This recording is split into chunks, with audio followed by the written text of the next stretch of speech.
1 तारीख को जब मिडिल क्लास का पेमेंट आता है तब वह बहुत खुश होता है। ऐसा लगता है कि उसे पूरा दुनिया जहान का खुशी मिल गया हो।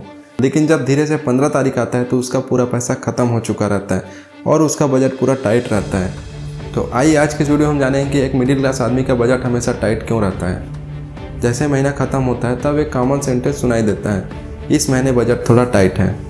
और यह सिर्फ एक सेंटेंस नहीं होता, एडजस्टमेंट होता है। उसके बाद बाहर का खाना बंद हो जाता है, शॉपिंग बंद हो जाता है, घूमना फिरना बंद हो जाता है, मूवी देखना बंद हो जाता है और यहाँ तक अपने खुद के सपने भी थोड़ा डिले करना पड़ता है। और ये कहानी सिर्फ एक की नहीं है, ये कहानी है हर एक मिडिल क्लास घर की, जहाँ पर ऐसा प्रॉब्लम सभी को फेस करना पड़ता है। चलिए हम रमेश जी के घर की कहानी से समझते हैं। ये कहानी है रमेश जी की, और रमेश जी कोई स्पेशल इंसान नहीं है। रमेश जी आपके और हमारे तरह एक आम इंसान ही है, जो सुबह उठते हैं और तैयार होकर ऑफिस के लिए चले जाते हैं। 9 से 5 उनकी जॉब होती है और वो एकदम ईमानदारी से अपना जॉब करते हैं। जॉब करके जब शाम को 5 बजता है तब वो थके हारे अपने घर को आ जाते हैं। 1 तारीख को सैलरी आता है और फ़ोन में मैसेज आता है, credit your account x amount. तब रमेश जी बहुत खुश होते हैं। ऐसा लगता है कि उनका पूरा सारी समस्या ही दूर हो चुका है, लेकिन ऐसा नहीं होता है। रमेश जी का सैलरी आते ही उनके खर्चे का भी लिस्ट तैयार हो जाता है। 2 तारीख को EMI का मैसेज आ जाता है, फिर 5 तारीख को बिजली और गैस का बिल आ जाता है, फिर 7 तारीख को बच्चे का स्कूल फीस ट्यूशन फीस का आ जाता है और फिर धीरे धीरे करते करते उनका सारा पैसा ख़त्म हो जाता है।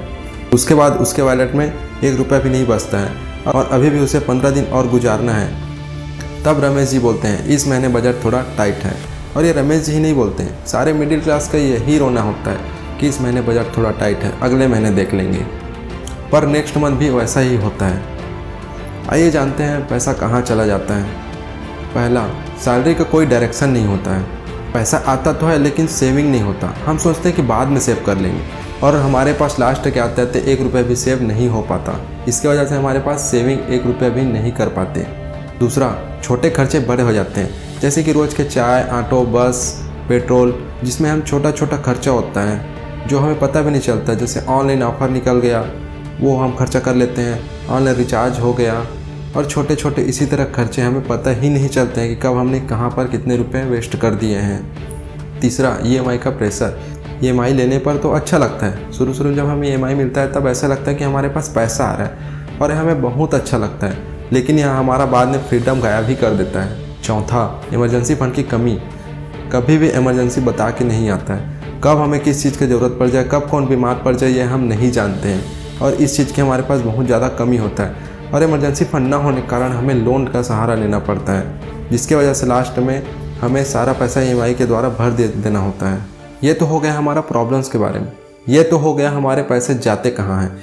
अब आते हैं हम इसके सोल्यूशन पर। सैलरी को यहाँ पर हम 4 भाग में डिवाइड कर देंगे। पहला है नीड्स।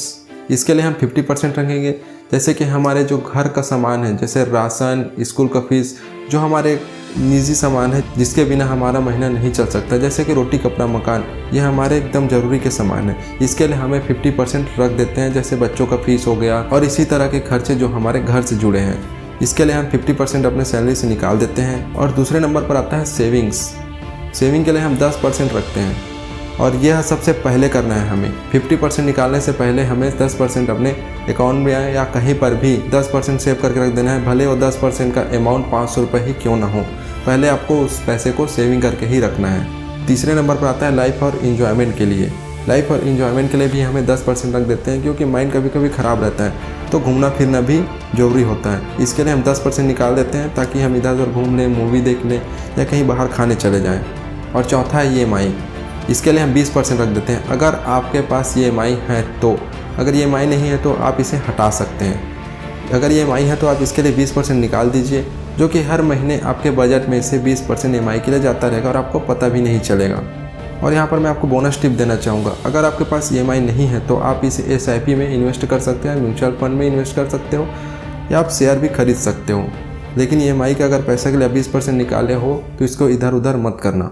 हमने सारे खर्चे निकाल लिए, फिर भी हमारे पास अभी 10% बचा हुआ है। आप इस 10% को इमरजेंसी फंड के लिए इस्तेमाल कर सकते हैं। सॉल्यूशन नंबर दूसरा, EMI लेने से पहले सोचो और अपने आप से 2 सवाल पूछो। क्या मुझे ये लोन लेना ज़रूरी है? और अगर मैं लोन ले लेता हूँ और मेरा 2 महीने तक सैलरी नहीं आता है तो मैं इस EMI को कैसे भरूँगा? ये 2 सवाल अपने आप से ज़रूर पूछना। सॉल्यूशन नंबर 3, इमरजेंसी फंड जरूर बनाओ। अपने 3 महीने का खर्च चलाने के लिए एक टारगेट जरूर रखो, जिसे थोड़ा थोड़ा अमाउंट में करके एक 3 महीने का खर्चे का बजट आप बना सकते हो, जो इमरजेंसी फंड के लिए काम करेगा। और सॉल्यूशन नंबर 4, आप अपना हर खर्चा लिखो। 30 दिन तक आप एक रजिस्टर में नोट डाउन करो कि आपने आज क्या क्या खर्चा किए हैं, कहाँ पर आपने पैसे लगाए हैं, आज आपने कहाँ पर चाय पिए हैं, आज आपने कहाँ पर ऑनलाइन ऑफर्स के चक्कर में आज खरीदारी की है। ये सारे खर्चे आप मेंटेन करते जाओ 30 दिन तक, आपके पास एक डेटा आ जाएगा और डेटा आने के बाद आप उसका सोल्यूशन आराम से निकाल सकते हैं। और 5वां है, छोटी सी साइड इनकम शुरू कर दो। छोटा सा साइड इनकम ही आपका बहुत बड़ा हेल्प कर सकता है। आप चाहो तो एक यूट्यूब चैनल ही क्रिएट कर सकते हो। वैसे भी आजकल AI का ज़माना है, इससे भी आप थोड़ा बहुत पैसा जनरेट कर सकते हो। चाहे तो आप फ्रीलांसिंग भी कर सकते हो यूट्यूब पर। इसके लिए आपको बहुत सारे वीडियोस मिल जाएंगे, लेकिन एक छोटा सा साइड इनकम जरूर रखो। और हाँ, रमेश जी एक कमज़ोर इंसान नहीं है, वो एक जिम्मेदार व्यक्ति हैं जो अपने परिवार के 9 से 5 जॉब करते हैं। अब वो अपने परिवार का पूरा ध्यान रखते हैं। रमेश जी थोड़ा प्लानिंग करें, थोड़ा अच्छे से डिसीजन लें, थोड़ा अपने ऊपर इन्वेस्ट करें। ऐसे थोड़ा थोड़ा करते करते उनका भी ज़िंदगी अच्छे से हो जाएगा। और ये सिर्फ रमेश जी के लिए नहीं है, इसे आप पर भी अप्लाई होता है। और अगर इस वीडियो से आपको और कोई भी रिलेटेड क्वेश्चन पूछना हो तो आप नीचे कमेंट करके पूछ सकते हो। आप भी इस वीडियो से रिलेट करते हो तो आप हमारे चैनल को सब्सक्राइब कर लीजिए और एक लाइक ज़रूर कर दीजिए।